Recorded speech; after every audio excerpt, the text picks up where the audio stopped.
L'un des premiers dossiers médiatiques que j'ai eu, ça a été la défense de Patrick Balkany. Je suis arrivé après qu'Éric Dupond-Moretti ait cessé d'être son avocat. Je suis co-désigné avec un autre avocat qui s'appelle Romain Dieudonné, donc on est deux jeunes. Et ce qui est particulier, c'est que moi, le premier contact que j'ai eu avec Patrick Balkany, c'est au parloir de Fleury-Mérogis, en prison. Parce qu'en fait, entre la première instance et l'appel, il a été incarcéré. Il était dans un état de santé évidemment catastrophique. Et c'était passionnant. J'ai eu à le défendre ensuite lorsque son aménagement de peine a été révoqué. On lui avait accordé un bracelet électronique. Un procureur avait décidé que parce que les horaires n'étaient pas parfaitement respectés, il fallait l'envoyer en prison, ce que j'ai trouvé personnellement scandaleux compte tenu de son âge et de son état de santé, qu'importe. Et donc il est retourné en prison. Et il a fallu le défendre et le faire sortir à nouveau. C'était passionnant. Maître Robin Binsart, bonjour. Bonjour Mickaël, merci pour l'invitation et je suis ravi de prendre la parole dans votre podcast. Vous avez un parcours assez récent puisque vous n'êtes pas très âgé, vous avez quel âge ? 31 ans. 31 ans. Et pourtant, vous êtes une des voix qu'on entend dans les médias depuis quelques années maintenant. Vous avez un cabinet depuis, je crois, 5 ans. Et on vous a vu défendre beaucoup de personnalités médiatiques dans des procès récents. Qu'est-ce qui vous a donné l'envie au départ d'être avocat ? On m'entend beaucoup dans les médias, je crois pas. Je crois qu'on m'entend surtout beaucoup dans les tribunaux. Dans les tribunaux correctionnels, dans les cours d'assises, etc., etc. La réalité de mon métier, c'est que 99% des dossiers que je traite, des hommes et des femmes que je défends, sont de parfaits anonymes. Et vous n'en entendrez jamais parler, ni à la télévision, ni dans la presse. J'interviens parfois dans des dossiers médiatiques, il m'arrive de défendre des personnalités, mais c'est un épiphénomène de la réalité du métier d'avocat que j'exerce et de la réalité de l'activité de mon cabinet. Alors, maintenant qu'on a fait cette précision, pour vous répondre, je crois que j'ai toujours su que je serais avocat. C'est un peu présomptueux de dire ça, mais quand j'étais plus jeune, j'ai lu quelques romans, Badinter, Alberno, parce que mon grand-père avait une passion pour la littérature et qu'il m'avait dit que toute la littérature qui traitait de la question de la peine de mort, il fallait l'avoir lue dès le collège, dès le lycée, parce que c'était une question de société fondamentale et qu'il fallait la connaître. Et donc je me suis intéressé d'abord au métier d'avocat par le prisme littéraire de la question de la peine de mort.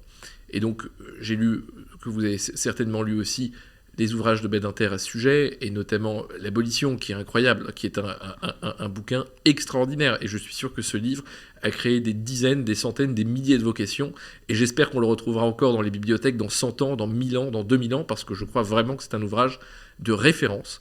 Et ce qu'il dit de la société de l'époque, et ce qu'il dit aussi de la puissance que peut avoir le métier d'avocat, c'est le déclencheur, à mon avis, pour beaucoup de personnes de vocation. Parce que dans ce livre, on a cet avocat Badinter qui va se battre dans les juridictions pour sauver la tête de ses clients, pour éviter la peine de mort, et jusqu'à ce moment culminant que vous connaissez, lorsqu'il devient ministre de la Justice et qu'il obtient, avec l'aide du président Mitterrand, l'abolition, qui depuis n'a jamais été remis en cause, en tout cas dans la loi.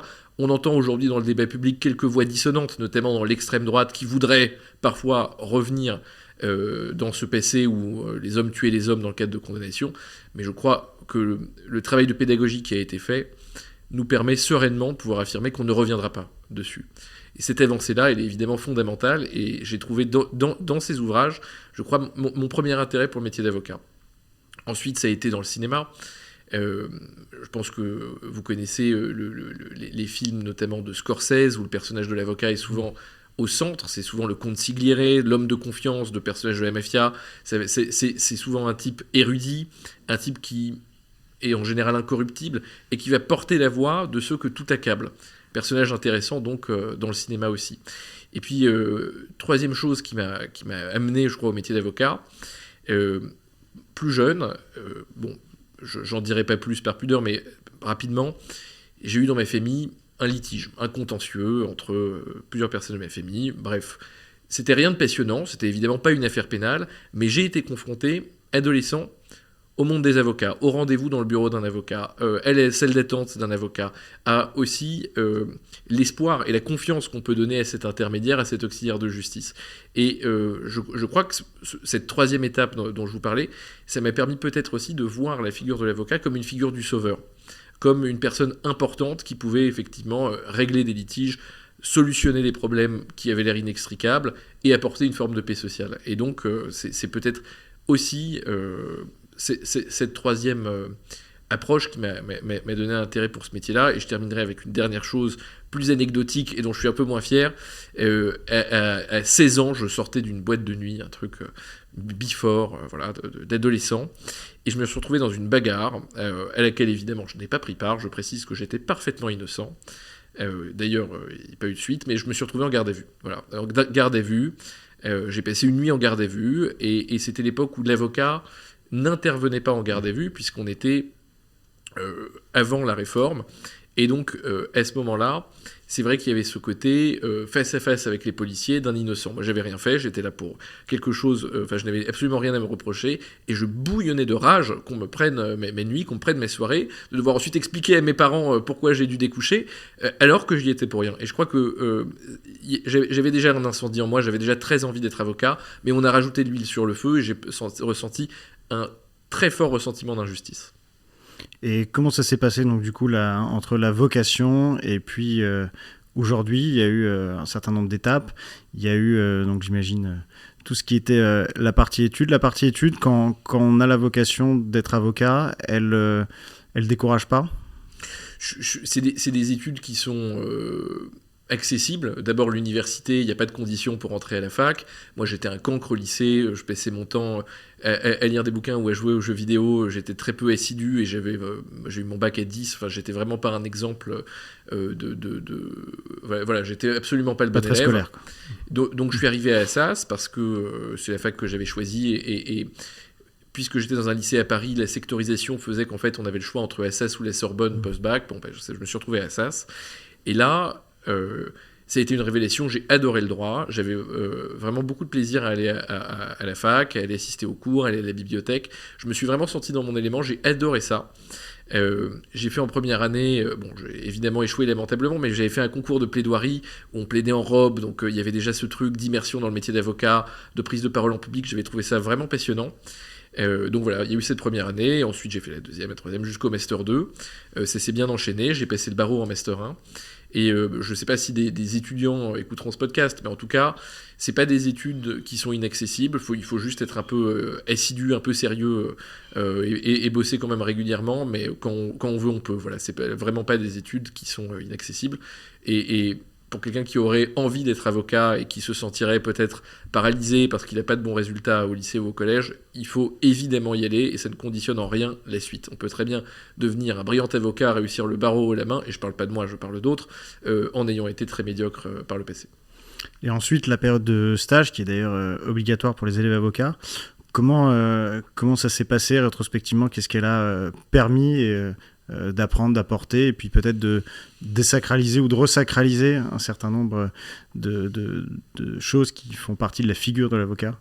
Moi, j'avais envie de voyager, j'avais envie de voir autre chose, donc je suis parti au Cambodge, j'ai travaillé au tribunal des Khmers rouges, qui est le tribunal qui juge le génocide commis par Pol Pot et ses complices, ce qui est historiquement le plus grand génocide en termes de proportion. C'est un tiers de la population qui a été décimée par les 2 autres tiers de la population. C'est donc un génocide qui est historiquement très important, très intéressant, et qui pose tout un tas de questions politiques, philosophiques, qu'on pourra peut-être aborder plus tard.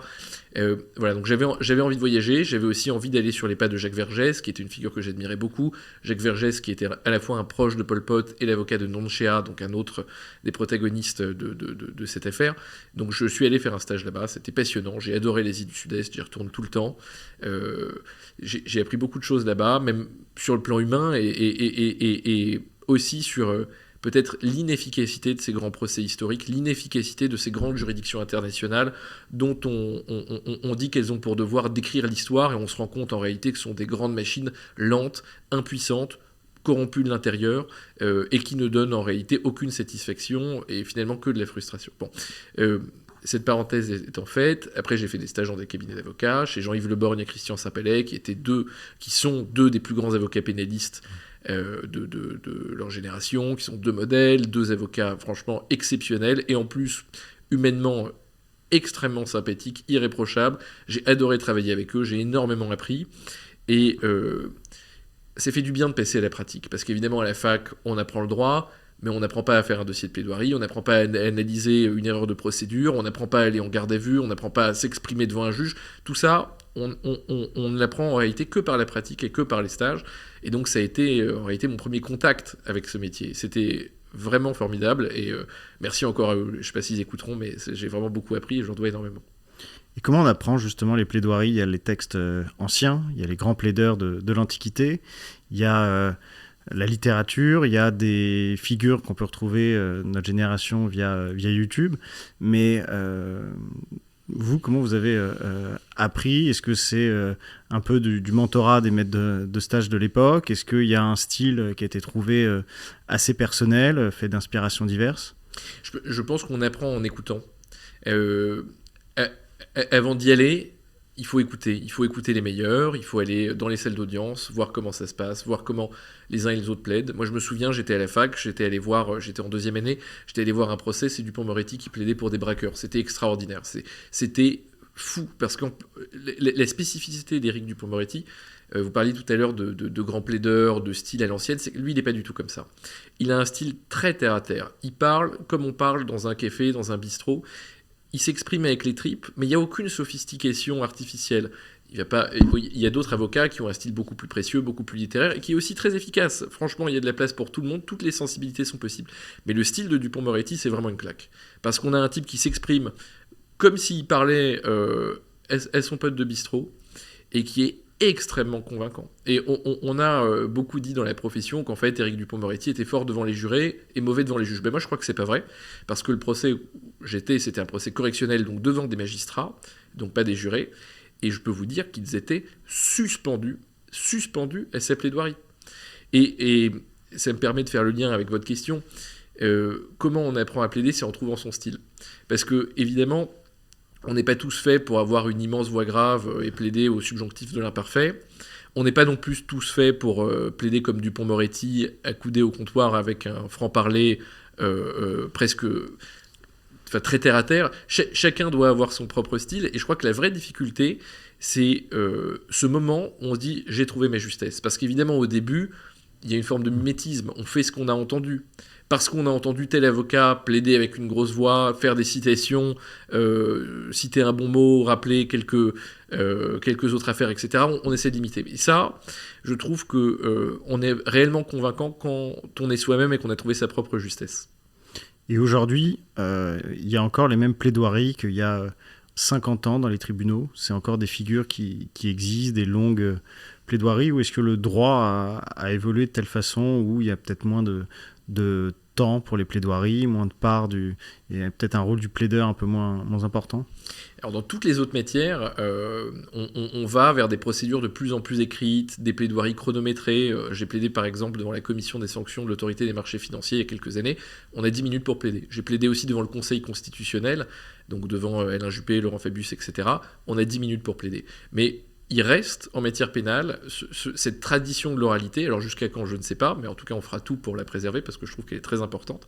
Et donc dans cette matière, en matière pénale, on plaide. Et on n'a pas de durée limitée. Alors bien sûr, quand vous allez plaider pour une histoire d'abus de biens social ou d'abus de biens sociaux, s'ils sont au pluriel, avec un dirigeant qui a fait quelques virements dans son propre intérêt, on ne va pas plaider 3 heures. Évidemment, il faut aller droit au but, il faut avoir une plaidoirie technique, quasiment financière, en revenant sur des chiffres, en revenant sur la réalité de l'entreprise. Mais c'est pas là où on va donner du pathos, comme on pourrait le faire par contre dans un dossier aux assises avec une histoire d'assassinat ou une histoire de mœurs. En fait, je pense que chaque type d'affaire a aussi son type de plaidoirie. Et il faut pas se tromper. On plaide pas une histoire de violence conjugale comme on plaide un accident de voiture. Chaque affaire doit en réalité appeler à une forme de plaidoirie et à une forme de justesse qui lui est propre. Et vous êtes à la tête de votre propre cabinet avec des associés. Le but de ce podcast, c'est aussi d'avoir un petit regard économique, donc peut-être casquette d'entrepreneur.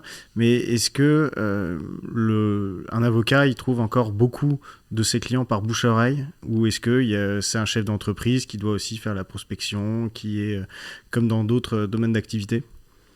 Alors moi, donc je suis devenu avocat à 23 ans et j'ai fondé mon cabinet à 25 ans. Donc j'étais évidemment beaucoup trop jeune pour ce métier. Alors, je suis pas le seul, hein. Il y a des types qui ont même le barreau encore plus tôt.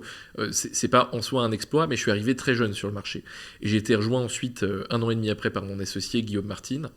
Et on a consolidé ce cabinet. Mais je dirais que entre le moment où je me suis installé et maintenant, 6 ans après, c'est plus tout à fait les mêmes canaux d'acquisition de clients, pour parler en des termes économiques et entrepreneuriaux. Parce que quand je me suis installé, personne ne m'attendait. Voilà.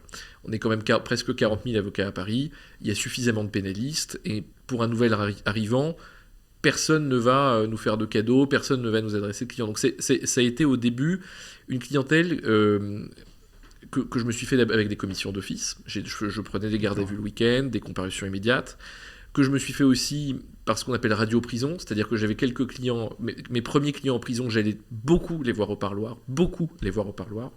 Et en réalité, un avocat qui se rend en prison, c'est un avocat qui satisfait son client et dont le client va recommander les services. Chaque fois que je suis allé voir des clients en prison, j'ai eu dans les semaines qui ont suivi des lettres en disant voilà, je suis le co-détenu de votre client, il m'a recommandé vos services, j'aimerais que vous puissiez me défendre. Donc ça a beaucoup marché aussi. Et puis effectivement, il y a le bouche à oreille. Alors plus aujourd'hui qu'à l'époque, parce que pour qu'il y ait un bouche à oreille, il faut avoir construit quelque chose, il faut avoir un track record, il faut avoir une réputation. C'est dur au début. Quand on s'installe, c'est difficile évidemment de pouvoir prétendre à une expertise ou à une expérience alors qu'on est un débutant. Donc il faut faire ses preuves, il faut commencer par les commissions d'office, il faut aller en prison, il faut bosser, il faut accepter aussi.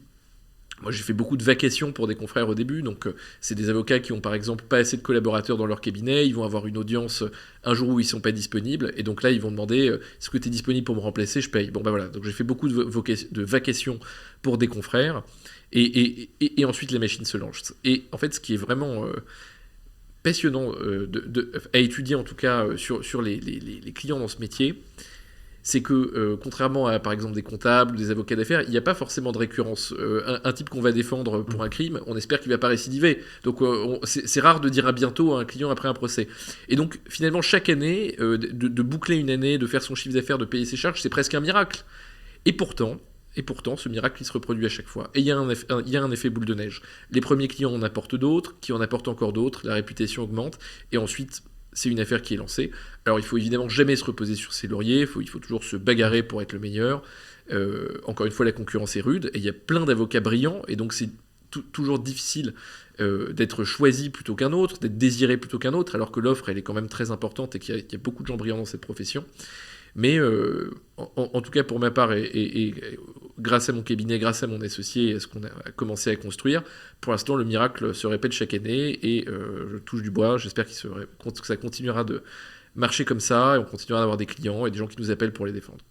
Et qu'est-ce qui fait justement qu'à 23 ans, on se dit je vais monter mon cabinet. Je vais pas aller... 25, pardon. À 25 ans, quand on est sorti de l'école du barreau quelques mois auparavant, de se dire, voilà, je veux y aller. Est-ce que c'est la volonté presque d'en découdre soi-même, vraiment sur des dossiers, de prendre des causes peut-être plus à cœur, des causes sur la de défense de personnalité. Est-ce que c'est un positionnement aussi qu'on veut... on se dit, voilà, quand on est auprès de confrères, en tout cas de cabinets plus établis, il va y avoir d'autres stratégies qui vont être décidées au-dessus de nous. Là, j'ai envie de poursuivre ma propre stratégie, d'aller au bout de ma vocation. Alors, donc, comme je le disais, donc j'ai eu le barreau à 23 ans, j'ai fait 2 ans collaborateur dans un cabinet qui s'appelle Vigo, auprès d'Emmanuel Daoud et d'Emmanuel Mercinier, qui sont les 2 associés fondateurs. C'était franchement génial, j'ai adoré, j'ai énormément appris. Et c'est un cabinet qui laisse d'ailleurs beaucoup de place pour les collaborateurs, c'est-à-dire que dans les cabinets pénalistes, finalement, il y a 2 écoles. Il y a des cabinets où les collaborateurs font le travail de recherche juridique et de rédaction, mais ne touchent pas aux audiences. Et il y a d'autres cabinets dans lesquels les collaborateurs ont plus de latitude, et ce cabinet en fait partie. Et donc, pendant ces 2 ans, j'ai beaucoup appris et j'étais au front. J'allais plaider, j'allais en garde à vue, j'allais aux interrogatoires chez les juges d'instruction, j'étais pas planqué dans mon bureau. Donc déjà, je trouve qu'un cabinet comme ça, c'est une chance quand on est collaborateur parce que c'est une formation accélérée et ça permet de prendre 3, 4, 5 ans d'expérience par an. Parce que là où les autres avocats, ou certains autres avocats vont rester et faire uniquement de la rédaction et de la lecture de dossiers, nous, on est au combat. Et donc, on apprend beaucoup plus et beaucoup plus vite. Bon, ça, c'est la première chose. Donc après 2 ans, moi, j'avais l'impression d'avoir suffisamment appris pour m'installer. pas que je savais tout, très loin de là. D'ailleurs, j'apprends encore chaque semaine, et on apprend énormément aussi quand on a monté son cabinet. On apprend tous les jours, on apprend dans chaque affaire, on apprend au contact des autres avocats, au contact des autres juges, etc. etc. Mais je pensais en tout cas que, s'agissant de ma formation de collaborateur, voilà, en 2 ans, j'avais vu ce que j'avais à voir, et puis surtout, il y a eu un épisode que je raconte maintenant, j'étais pas très à l'aise à raconter à l'époque, mais quand on est collaborateur, on a le droit d'avoir des dossiers personnels, parce qu'on est une profession libérale, donc on doit par exemple 40 heures par semaine à son patron, mais on peut, si on a envie de travailler le soir ou le week-end, prendre des dossiers personnellement. Et je commençais à avoir un peu de dossiers personnels, quelques gardes à vue, quelques trafiquants de stupéfiants, quelques bagarres, enfin des petits dossiers. Et un jour, vient taper à ma porte un type qui est poursuivi pour une escroquerie de grande ampleur. Une escroquerie dans le secteur du e-commerce. Et c'était intéressant parce que dans mon cabinet, en tant que collaborateur, j'avais déjà défendu des dossiers comme ça, de cyber-escroquerie. Donc j'avais un petit peu d'expérience. Et puis c'est un secteur qui m'intéressait parce que ce sont des nouvelles méthodes de commerce et dans lequel, effectivement, parfois la frontière entre ce qui relève d'un litige commercial, par exemple des retards de livraison ou des marchandises non conformes, et ce qui va relever du pénal, c'est-à-dire une escroquerie, elle est très fine. Et donc on va pouvoir parfois trouver des lignes de défense qui vont permettre de faire échapper son client à une condamnation, en tout cas devant le tribunal correctionnel. C'est très intéressant, c'est vraiment très intéressant. Bref, donc ce client vient à moi, je le reçois 1 fois, 2 fois, je fais un devis, c'est beaucoup d'argent pour l'époque, je lui demande peut-être quelque chose comme 8 ou 10 000 euros, ce qui était énorme pour moi en tant que collaborateur. Il accepte, et moi je suis évidemment très heureux d'avoir ce nouveau dossier, qui est passionnant, hyper challenging. Et donc, face à lui, il y a une centaine de plaignants qui l'attaquent pour différentes escroqueries. Et donc, j'annonce à mon cabinet, parce qu'on a des règles de conflit d'intérêt, évidemment, on ne peut pas prendre un dossier si son patron est de l'autre côté. J'annonce à mon cabinet que j'interviens dans ce dossier-là, et quelques minutes après, je reçois un mail, « Ah ben non, ça ne va pas être possible, on défend 3 victimes. » Et donc, j'ai dû renoncer à ce dossier. C'était un moment où je commençais à avoir pas mal d'activités, où j'avais l'impression d'avoir déjà pas mal appris. Je me suis dit que c'était un signe.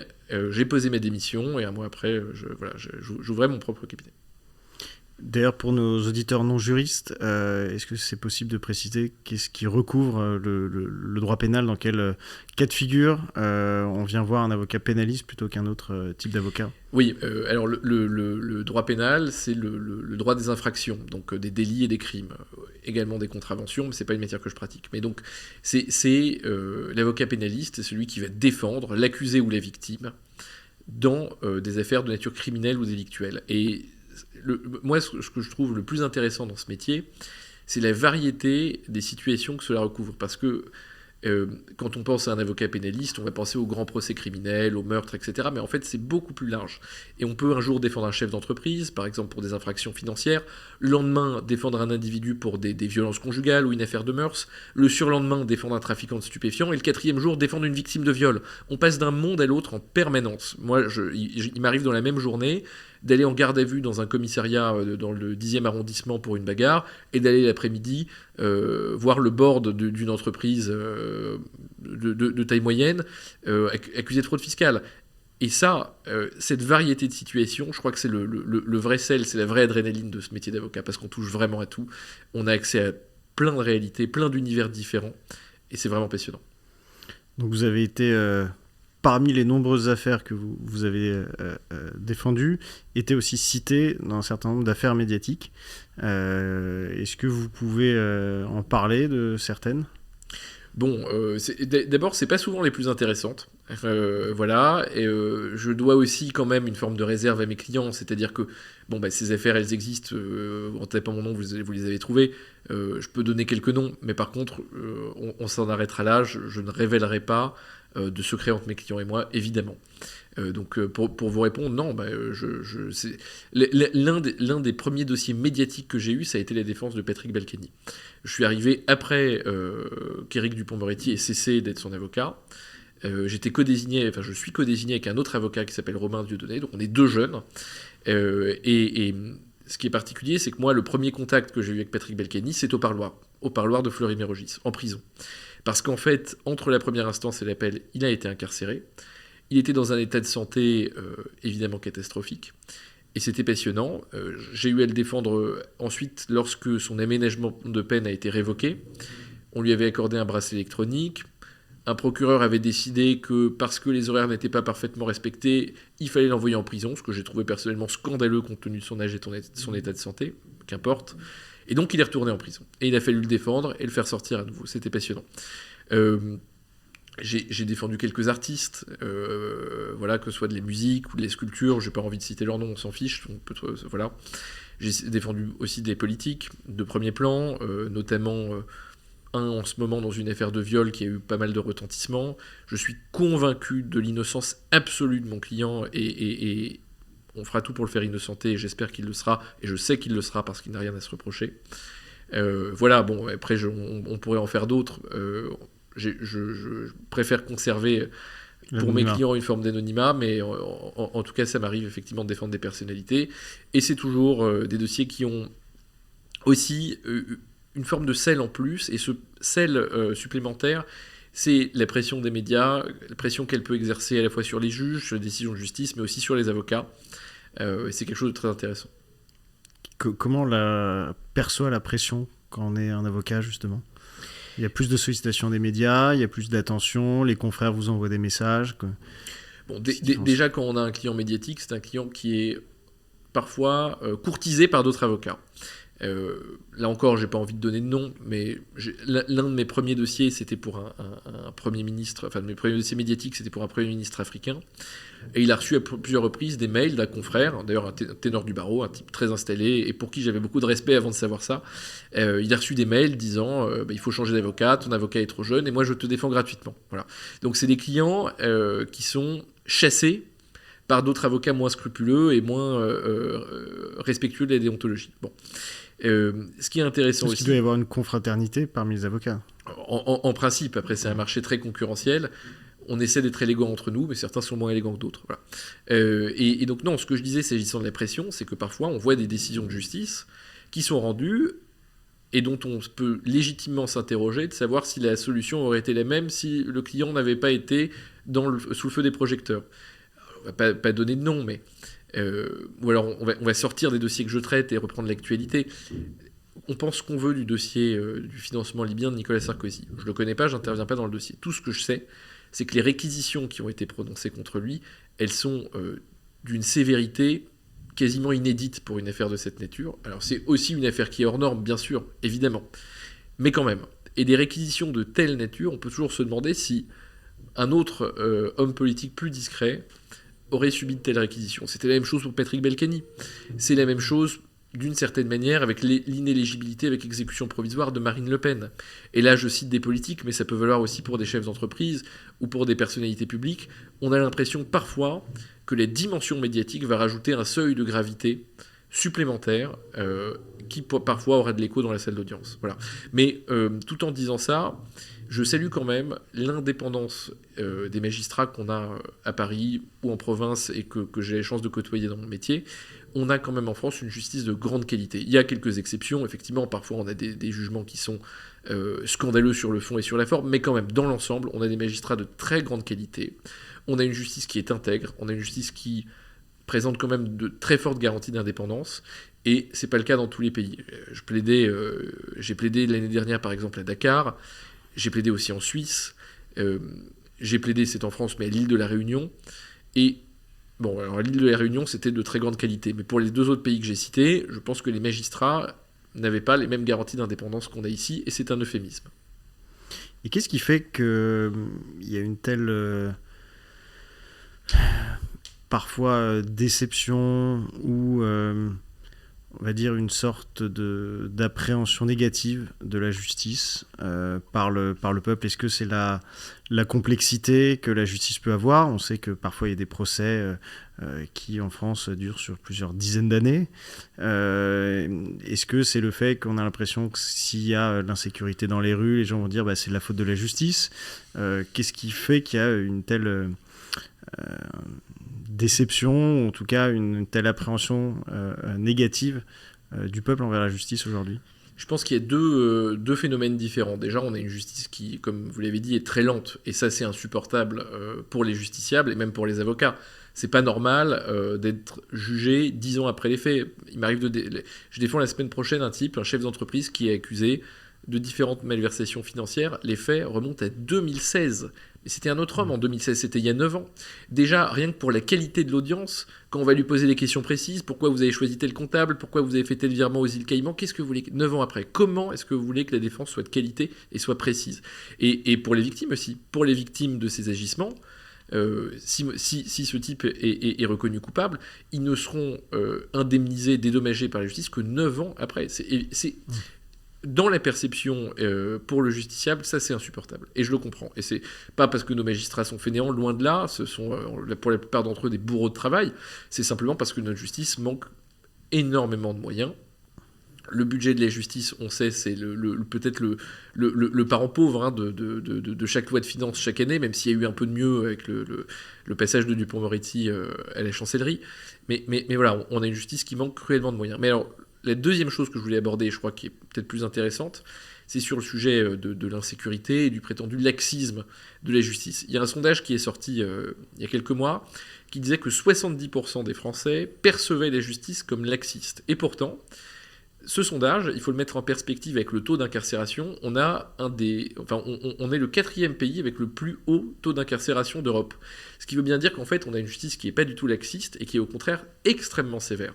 Mais elle est perçue comme laxiste, et je crois qu'il y a 3 raisons à ça. En tout cas, quand j'avais essayé de réfléchir, j'avais trouvé 3 raisons.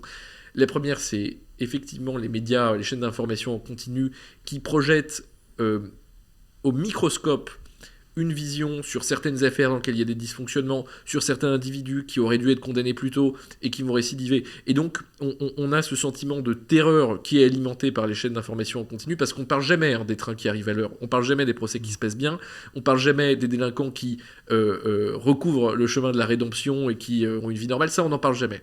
On parle que des récidivistes, on parle que des catastrophes, on parle que des vices de procédure, on parle que des procès qui arrivent bien trop tard. Voilà. Donc ça c'est la première chose, c'est les chaînes d'infos en continu. La deuxième chose, les réseaux sociaux aussi, sûrement. Les réseaux sociaux aussi. La deuxième chose, c'est l'instrumentalisation qui est faite par certains hommes politiques du sujet de la justice. Et j'en veux beaucoup à la classe politique de caricaturer tout le temps la justice. On a un garde des Sceaux qui est pourtant un type brillant, un politique redoutable, Gérald Darmanin, et qui use et abuse de toutes les caricatures pour faire passer notre justice comme laxiste et son action comme indispensable au bon fonctionnement de notre démocratie. Et je crois que ça, c'est extrêmement dangereux pour la population parce que ça marche. Ça donne l'impression d'une justice qui ne fonctionne pas. C'est ce qu'on appelle du populisme judiciaire. Quand on a Gérald Darmanin qui va nous dire qu'il faut faire payer une taxe pour les prisonniers parce que ce n'est pas normal qu'un individu qui va à l'hôpital doive payer un forfait hôpital, mais qu'un détenu, lui, soit logé, nourri, blanchi gratuitement aux frais de l'État, c'est du populisme, parce que c'est pas vrai. Parce que ça ne fonctionne pas comme ça. Parce qu'en réalité, en taxant les détenus, on va rajouter de la précarité à la précarité. Et alors, qu'est-ce qu'on fait contre ceux qui ne peuvent pas payer ? On les enferme encore plus ? C'est absurde. Je parlais de ça. On a aussi eu récemment un débat sur le fait de supprimer le droit de vote en prison. Enfin, on agite des totems répressifs et sécuritaires qui sont totalement inutiles, mais qui donnent l'impression que notre justice est laxiste. Et peut-être la troisième chose, et ça revient à mon propos introductif, c'est que la lenteur de la justice joue beaucoup sur la perception d'inefficacité. Et lorsque monsieur tout-le-monde dépose une plainte, eh ben, c'est tout à fait anormal qu'il ait à attendre des mois, des années, parfois des décennies, avant qu'un procès ne lui soit accordé. Donc je crois que, pour moi, ce sont les 3 facteurs, donc les médias, l'instrumentalisation politique, le manque de moyens et la lenteur. Et vous disiez justement qu'on parlait peu des trains qui arrivent à l'heure. Est-ce que quand on est avocat, par les échos médiatiques qu'on en a en tant que citoyen, il n'y a pas aussi, en tout cas un avocat pénaliste, peut-être la volonté de se dire je vais aller défendre l'accusé parce que quelqu'un qui va mettre un coupable en prison, on va se dire qu'il a fait normalement son travail, alors que quelqu'un qui va éviter une peine lourde à un coupable, on va se dire c'est un bon avocat. Est-ce qu'il n'y a pas un petit peu cette incitation également, ou peut-être une vocation de se dire voilà, là il y a un challenge, là mon métier d'avocat, mon rôle d'avocat il est plus important? Alors, moi, je fais de la défense principalement, mais il m'arrive aussi de représenter des victimes et de porter la voix de victimes, et c'est très intéressant. Et je trouve que d'ailleurs, le fait parfois de changer de côté, ça permet d'être bien meilleur dans la défense ensuite, ou d'être bien meilleur lorsqu'on représente les victimes ensuite. C'est très important d'avoir une vision à 360 et de ne pas s'enfermer dans un couloir. Bon. Ensuite, par rapport à votre question, un avocat n'envoie jamais personne en prison, c'est les juges. Un avocat de victime, c'est pas lui qui décide d'envoyer en prison le coupable. Lui, ce qu'il fait, c'est qu'il va porter la voix de son client ou de sa cliente au tribunal et demander une indemnisation, une réparation et la reconnaissance de la qualité de victime. C'est le procureur qui va réclamer la peine de prison et c'est le juge qui va la prononcer. Donc l'avocat qui va représenter les victimes, c'est pas un métier qui est moins noble. Et d'ailleurs, je dirais que c'est un métier qui a même peut-être redécouvert ses lettres de noblesse ces derniers temps. C'est vrai qu'on a les grandes figures du barreau du XXe siècle, c'était des avocats de la défense. Mais je crois qu'aujourd'hui, il y a aussi beaucoup de place pour des avocats qui vont se consacrer davantage à la défense de victimes, qui vont essayer de faire, par exemple, élucider des cold cases. Il y a eu un binôme d'avocats très connu qui d'ailleurs est à l'origine de l'ouverture du pôle cold case du parquet de Paris. C'est mes confrères Seban et Herman. Les deux se sont battus comme ça pour faire réouvrir des affaires qu'on pensait fermées pour l'éternité. Ben, je trouve que c'est très noble. Vous avez des avocats ou des avocates qui vont porter la voix de personnes qui vont être victimes des pires agissements, et je trouve que c'est pas une moins bonne façon d'exercer la profession. Mais moi, personnellement, je suis plus à l'aise dans la défense. Moi, j'aime défendre, j'aime porter la voix de quelqu'un qui n'en a plus, qui est accusé. Je trouve que le challenge est plus beau, plus fort. Je trouve que l'exercice intellectuel est plus intéressant, et je me sens plus à l'aise. Voilà, je me sens plus à l'aise dans la défense. Mais je suis pas malheureux non plus, parfois, de changer et d'être du côté des victimes, et je trouve que la première pratique nourrit la seconde, et vice-versa. Et je terminerai simplement en disant que ce que je trouve dommage, pour en revenir à ce que je disais sur les victimes, c'est qu'il y a certains avocats qui vont en faire quasiment un dogme, en disant « moi je ne défends que des victimes de violences conjugales, moi je ne défends que des victimes d'escroquerie en ligne ». Et ça, je trouve qu'on perd toute la saveur et toute la puissance et finalement toute l'essence du métier d'avocat en étant les porte-parole d'une cause. On n'est plus un avocat, on est un militant. Il y a des avocats qui ont fait de leur combat judiciaire un combat politique, et c'est très bien. Et je citais Badinter, et il y en a plein d'autres, et on peut citer Gisèle Halimi, etc., etc. Mais je pense que pour autant, dire « moi je ne fais que des victimes de violences conjugales », c'est renoncer à toute la beauté et toute la force de ce métier, et finalement refuser la diversité, choisir la facilité et s'enfermer dans un créneau. Et moi, je recommanderais ça à personne. Après, chacun fait ce qu'il veut. Mais en tout cas, je trouve qu'on passe vraiment à côté de l'essence de notre métier. Et d'ailleurs, dans notre serment d'avocat, il y a cette notion d'universalisme. Le titre du grand livre d'Alberno, qui était l'un des plus grands avocats du XXe siècle, c'est « Les défendre tous ». Et je crois que dans cet universalisme se cache en réalité la vraie force du métier d'avocat. Est-ce que ça vous est déjà arrivé de refuser des affaires ? Outre l'aspect déontologique Non, bien sûr. Bah, parfois, on a un type ou une femme qui va venir taper à notre bureau. La connexion ne va pas fonctionner, on ne va pas s'entendre. Il m'est arrivé de refuser des affaires parce que je ne croyais pas au dossier. Les individus m'ont dit voilà, je veux faire ci et ça, mais moi je n'étais pas d'accord avec leur vision. Il m'est arrivé de refuser des affaires aussi parce que simplement le courant ne passait pas. Après, il m'arrive aussi de refuser des affaires parce que mon calendrier ne le permet pas. Bon, on a 365 jours par an. Si le mardi 4 juin, vous avez un procès, mais que le mardi 4 juin, je suis déjà engagé pour un autre procès, bah, je ne vais pas... Voilà, je ne vais pas trahir la confiance du premier client qui a sollicité que j'intervienne dans sa défense, donc je vais le refuser. Ou alors je vais proposer à l'un de mes collaborateurs de s'en charger avec évidemment l'accord du client. Donc voilà, il y a plein de raisons de refuser des dossiers, parfois aussi c'est des questions de conflit d'intérêts. Je sais que certains avocats vont aussi refuser parfois en faisant état de leur clause de conscience, en disant moi je ne suis pas à l'aise avec cette affaire, je ne suis pas à l'aise avec cette infraction. Il y a plein d'avocats, par exemple, qui disent que la défense de pédophiles, c'est leur limite, ou que la défense de crimes antisémites, c'est leur limite. Moi, je trouve au contraire qu'on peut avoir des convictions politiques, des convictions personnelles très fortes, et pour autant défendre des personnes diamétralement opposées, et c'est ça la beauté du métier d'avocat. On a des avocats de gauche qui vont défendre des personnalités d'extrême droite, des avocats d'extrême droite qui vont défendre des personnalités d'extrême gauche, etc., etc. Et je trouve encore une fois que c'est dans cette défense universelle que se trouve la beauté de notre métier. On parlait tout à l'heure de la pression médiatique qu'il peut y avoir, et notamment sur les sujets d'insécurité, sur la déception que peuvent avoir les citoyens, en l'occurrence les Français, à travers un certain nombre de sondages envers la justice. Est-ce que, du coup, et la récupération politique, est-ce que à un certain niveau, on voit que cette pression, les politiques peuvent y céder et se dire, voilà, on va du coup proposer telle loi bien répressive, qui peut être du coup de nature à plus satisfaire les citoyens. Et dans ce cadre-là, alors il y a des instances, il y a le Conseil constitutionnel, etc. Mais est-ce que les avocats n'ont pas, à cet égard, dans ce type de contexte, le rôle un peu des dernières vigies des libertés, de la démocratie ? Mais je suis complètement d'accord avec ce que vous venez de dire.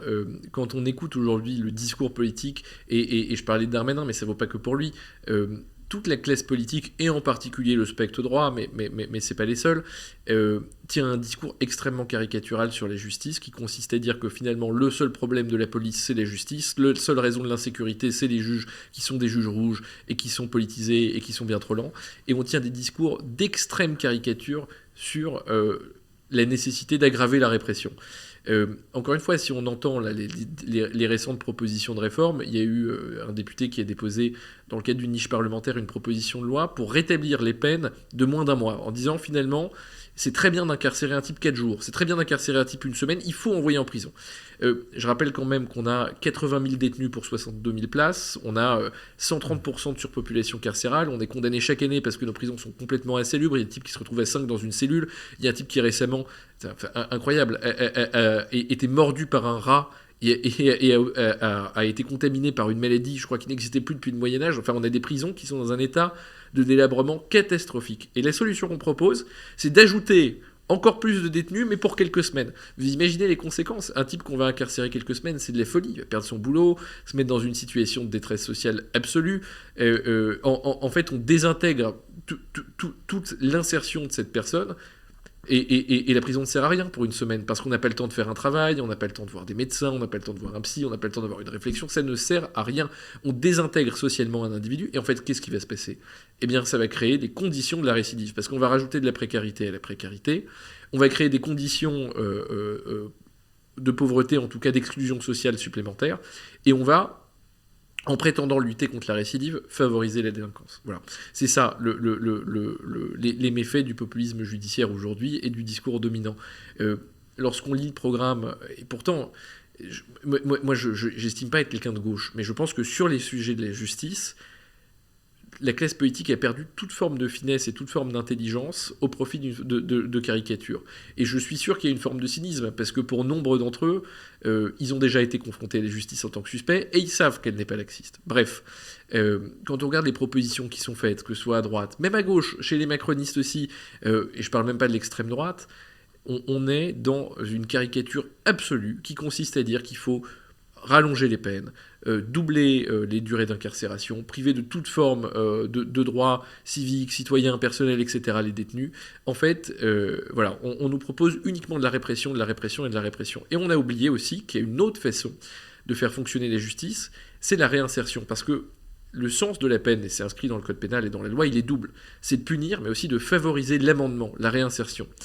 Et lorsqu'on sait qu'en prison en France, il n'y a qu'un détenu sur 4 qui travaille, c'est dramatique. Parce qu'on sait aussi qu'un détenu qui travaille, c'est un détenu qui, à sa sortie, va avoir un peu de pécule, un peu d'argent, va pouvoir indemniser la victime, il aura appris peut-être un métier, peut-être des savoir-faire en prison, et donc il est statistiquement beaucoup moins probable qu'il récidive. Pourquoi est-ce qu'on n'en parle pas de ça ? Pourquoi est-ce qu'on n'investit pas sur le travail en prison ? Je crois vraiment que si on veut lutter contre la récidive, il faut arrêter d'augmenter les peines, d'ajouter des peines complémentaires, d'interdire tout. Il faut penser à comment rendre ce séjour en prison utile. Moi, j'ai des exemples. J'ai des clients qui ont passé le bac en prison. J'ai des clients qui ont passé même, l'une d'entre elles, c'est une femme qui est accusée d'avoir tué son amant, qui a d'ailleurs été condamnée pour ça. Elle a passé une licence de droit en prison, à distance. Eh bien, je suis sûr que ces profils, ceux à qui on donne la possibilité de faire des études ou de travailler, certains clients sont manutentionnaires, d'autres font de la cuisine. Évidemment, rien que ça, c'est déjà un pas vers l'extérieur, vers la réinsertion et vers un avenir peut-être différent que celui de la récidive et de la délinquance. Et ça, on n'en parle pas dans la classe politique. Et j'en veux beaucoup aux gardes des sceaux successifs qui ont eu cet aspect-là au profit d'une forme de tout carcéral et de tout répressif. Peut-être parce que c'était le discours politique que certains avaient envie d'entendre, peut-être parce que ça fait monter dans les sondages, mais en tout cas, ce qui est sûr, c'est que ça ne fait pas progresser la cause de la justice, et ça ne permet pas efficacement de lutter contre la délinquance. Et est-ce que, à contrario, les avocats qu'on entend souvent, justement, quand il y a des politiques qui veulent aller vers plus de répression, je pense notamment à François Sureau il y a quelques années, qui nous avait gratifié d'un excellent discours qui avait réveillé beaucoup de monde et qui avait eu gain de cause in fine.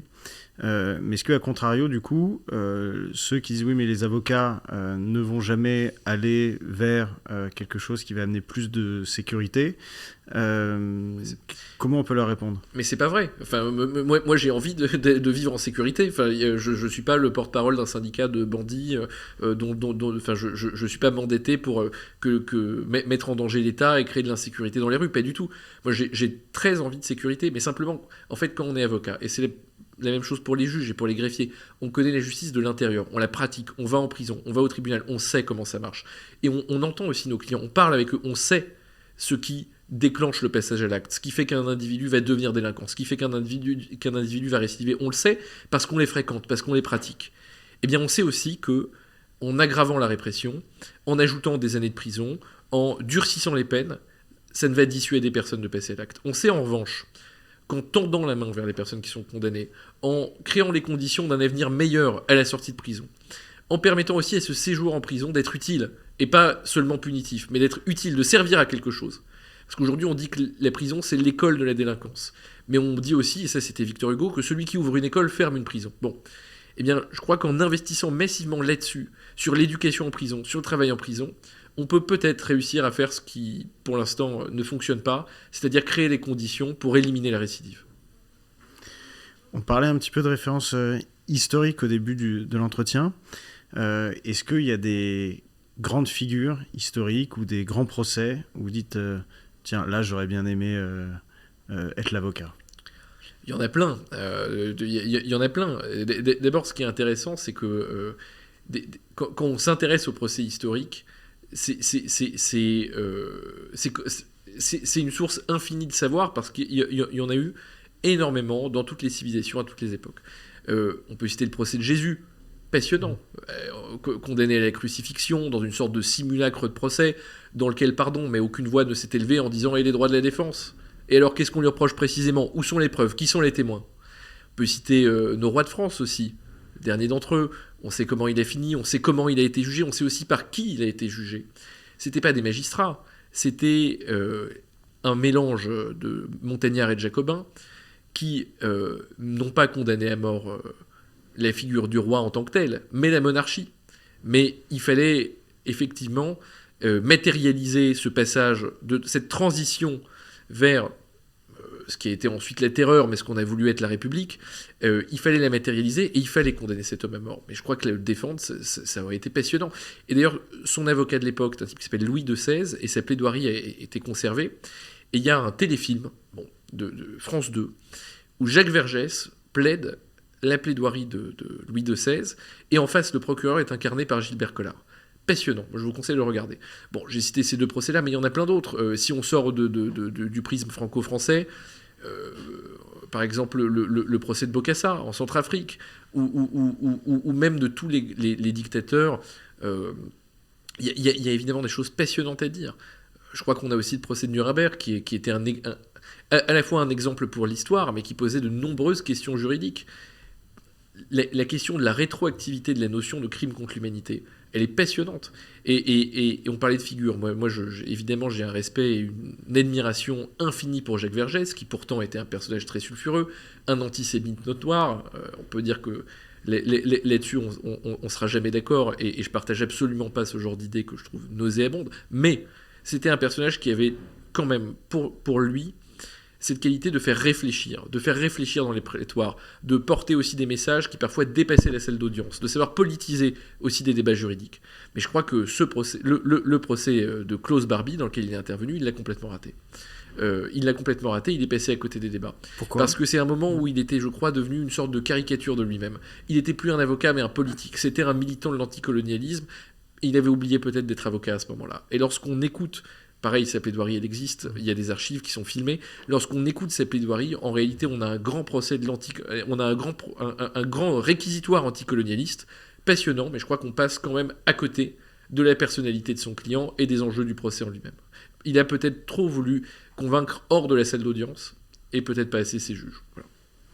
Est-ce que les organisations internationales condamnent des vainqueurs ? On dit souvent que la justice internationale, c'est la justice des vainqueurs. Je crois qu'il y a quand même quelques contre-exemples. Aujourd'hui, l'instance de justice internationale, en tout cas dans ma matière en pénal, c'est la Cour pénale internationale. Et aujourd'hui, elle est comme plus que jamais sous le feu des critiques. On dit qu'elle est politique, on dit que les procureurs sont aux ordres de certains pays et pas d'autres. On a des États qui sont retirés du traité de Rome. C'est une instance qui est très critiquée, mais en même temps, c'est tellement difficile de rendre une justice universelle, de rendre une justice internationale, de rendre une justice au-delà des contingences étatiques et des questions de géopolitique ou des questions internes. C'est très difficile. Et donc je crois que de toute façon, toute forme de justice internationale sera toujours contestée dans sa légitimité. Et pour en revenir à Jacques Vergès, c'était sa grande force. Jacques Vergès a inventé, en tout cas a théorisé, a mis les mots sur la défense de rupture. La défense de rupture, c'est de dire que le tribunal n'est pas légitime pour juger, ou de dire que l'institution n'a pas la crédibilité, n'a pas l'historique, n'a pas la force, j'en reviens à ce mot-là, n'a pas la légitimité pour tenir ce procès. Et je crois que toutes les juridictions internationales, que ce soit les tribunaux pour le Rwanda, pour le Cambodge, de Nuremberg, les différents tribunaux militaires qui ont existé notamment en Allemagne, eh bien, tout cela ont fait l'objet de critiques qui s'apparentaient à des défenses de rupture. Dernière question. Entre le jeune étudiant désireux, aspirant à devenir avocat, et aujourd'hui l'avocat plus chevronné, qu'est-ce que vous pourriez dire aux jeunes que vous étiez, et puis à travers ça aux jeunes qui peuvent nous écouter, se dire et qui peuvent être intéressés par le métier d'avocat? Qu'est-ce qui est différent? Qu'est-ce qui fait les saveurs particulières de ce métier? Qu'est-ce qui en fait aussi les difficultés ou les obstacles? Je vais parler pour les autres, parce que me parler à moi-même, je trouve que c'est un exercice un peu narcissique et pas forcément très utile, mais pour les autres, pour ceux qui ont envie de faire ce métier, qui sont à la fac ou qui hésitent. Allez-y, c'est un métier extraordinaire. Franchement, il n'y a pas une journée qui se ressemble. C'est passionnant, c'est dur, on se bagarre, c'est stressant. C'est un métier qui prend beaucoup d'espace aussi sur votre vie privée, etc. Mais allez-y, c'est un métier passionnant. Il n'y a pas une autre profession sur Terre où vous allez avoir autant de richesse, autant de variété. Vous allez pouvoir parler de toutes les situations. Vous allez pouvoir rencontrer des hommes et des femmes de tous les milieux, de tous les univers. Vous allez pouvoir toucher aux politiques, au monde de l'entreprise, au grand banditisme, aux victimes, aux affaires d'inceste. Vous allez pouvoir toucher à tous les spectres de la société. Et ça, je pense qu'il n'y a aucun autre métier que celui d'avocat qui permet autant de richesse. Et je terminerai seulement en disant que bah oui, ça va être dur, les études, elles sont pas insurmontables, mais il faut aller au bout.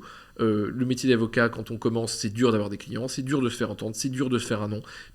Mais il faut y aller parce que ça vaut vraiment le coup. Le jeu en vaut la chandelle. Et moi, je me souviens, quand j'étais à leur place, je rêvais d'être avocat. Quand j'étais adolescent, je rêvais d'être avocat. Quand j'étais à la fac, je rêvais d'être avocat. Je brûlais d'impatience.